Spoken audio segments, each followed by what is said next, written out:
Pa, si Douglas po. Manliligaw ko.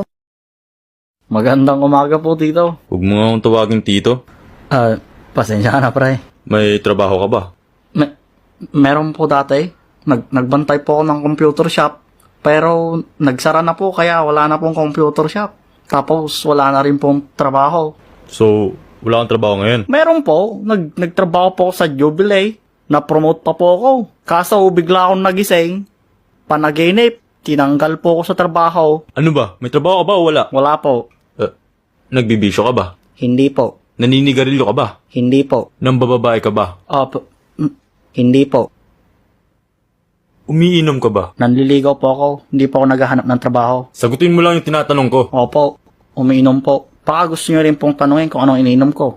Gin, MP, Red Horse, MP. Sa tingin mo ba nakakabuti yung mga iniinom mo?